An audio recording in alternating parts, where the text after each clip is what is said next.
La Malaisie, le Cambodge, la Thaïlande, l'Indonésie, le Laos, le Vietnam, Singapour, l'Inde, les Philippines. Ce soir, il est temps de parler d'une légende qui a plusieurs noms. Selon les folklores, on l'appelle Krasu, Chasu, Penanggalan, Penanggal, Ap, Palasik, Kuyang, Parakang, Popo, Selakmetem ou encore Leyak. Bref, vous l'aurez compris, une légende qui est présente dans toute l'Asie du Sud-Est et qui a de multiples versions. Néanmoins, elles se ressemblent toutes, particulièrement sur le fait que l'on a sans doute affaire à l'une des créatures les plus étranges et immondes du folklore asiatique.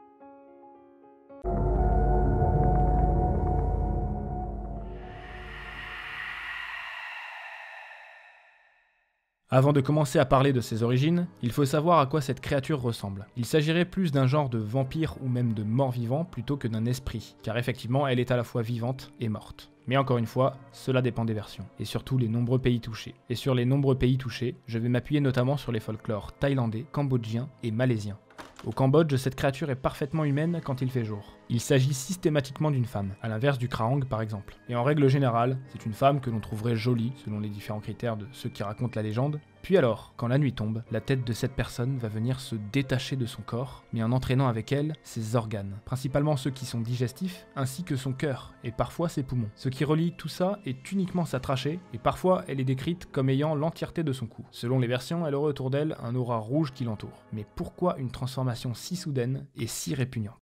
Eh bien, dans le folklore thaïlandais, une histoire bien précise s'est dessinée il y a déjà un moment de cela. À une époque où la guerre faisait rage, une khmer a été brûlée vive sur le bûcher par son mari soldat pour tromperie. Seulement, juste avant cet événement, craignant d'être mise au bûcher, cette même femme avait fait appel à une sorcière pour la protéger de tout dégât physique lié à la mort par flamme, via un sortilège. Cependant, ce sort a fonctionné, mais que partiellement. Uniquement sa tête et certains de ses organes sont restés intacts. On parlera alors en Thaïlande plutôt d'un fantôme, et que cette tête a été maudite pour rester sur Terre en tant qu'entité malveillante. Voici ce qui se serait passé pour la première, et depuis, il y aurait plusieurs façons de devenir l'une d'entre elles. Par exemple, en ingurgitant quelque chose qui a été en contact avec une krasu, ou encore par malédiction. Si une femme tue ou avorte au cours de sa vie, cela serait considéré comme un péché suffisant pour être touché par cette malédiction, et donc en devenir une.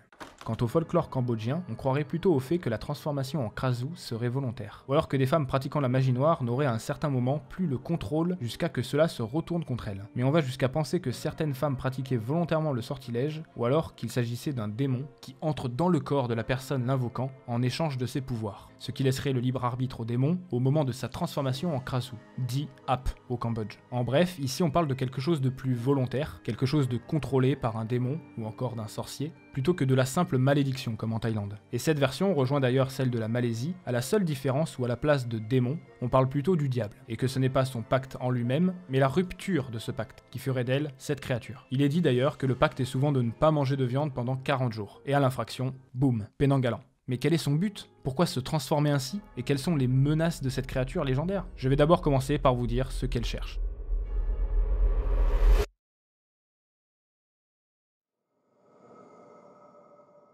Ce qu'elle rechercherait à la base, c'est tout ce qui concerne le sang, la chair, les organes et même carrément les excréments. Alors cela concerne dans un premier temps les animaux qu'elle peut trouver sur son chemin, mais la menace principale est pour les êtres humains, car elle y rechercherait la même chose à une exception près, des nouveau-nés et du placenta. Les premières personnes visées par cette créature seraient alors les femmes enceintes, car la krasu cherche précisément à se délecter d'enfants sur le point de naître et de placenta directement à travers les femmes enceintes. Je ne vous fais pas un dessin, vous voyez où je veux en venir. Pour éloigner cette menace, ce que font alors les citoyens, c'est d'entourer leurs habitations avec des épines, des ronces, des barbelés, tout ce qui peut être piquant et où la créature peut potentiellement coincer l'un de ses organes. Car sa faiblesse est là, elle doit être ce qu'elle est uniquement la nuit et redevenir humaine le jour, en retournant à sa place sur son corps. Sauf que si elle ne peut pas, elle meurt. Donc on peut aussi trouver où elle a bien pu cacher son corps et le brûler, tel un bon épisode de Supernatural.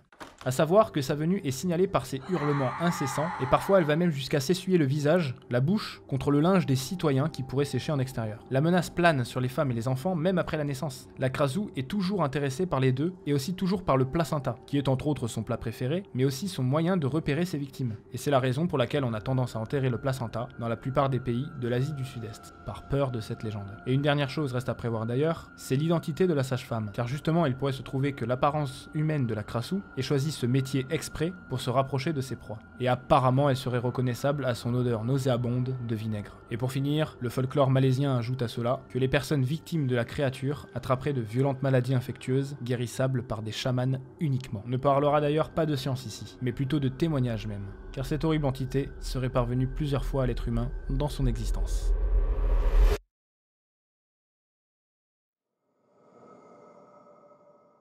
Ce ne sera pas forcément les histoires les plus concrètes, mais elles se propagent de plus en plus sur internet depuis plusieurs années. De vieilles images de 2008 montreraient à Nong Sua une tête flotter près d'un mur. Une vieille femme était présente sur cette même vidéo filmée, et les événements constatés par les habitants des environs concernant une Krasu ont justement cessé après la mort de cette même femme. Les images, selon des experts, n'auraient pas été trafiquées. En revanche, il est difficile de savoir s'il s'agit bien d'un phénomène anormal ou d'un reflet de lumière sur de l'humidité.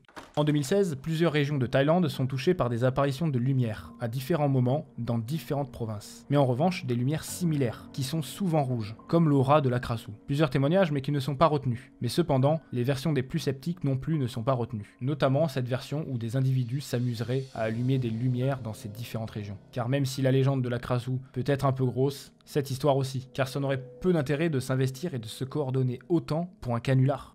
Fin 2016, une photo est publiée de ce qu'on croirait être une Krasu, et 2017, c'est une vidéo. Les deux postes se produisent à proximité d'un arbre, et même dans un arbre. Encore une fois, cela ne prouve pas grand-chose, mais ça éloigne déjà la possibilité d'un potentiel drone. Selon certains chercheurs, dans ces mêmes régions, la vue de ces lumières pourrait s'expliquer par la combustion de méthane s'évaporant de matières pourries présentes dans certaines fermes. Mais cette explication est exclue par d'autres chercheurs, expliquant que la combustion n'irait pas aussi loin dans les airs. Tout ce qui est sûr, comme pour toutes les légendes, c'est que beaucoup de monde y croit, depuis des années, et que cela a créé la peur, surtout pour des histoires aussi glauques que le Penang Galant.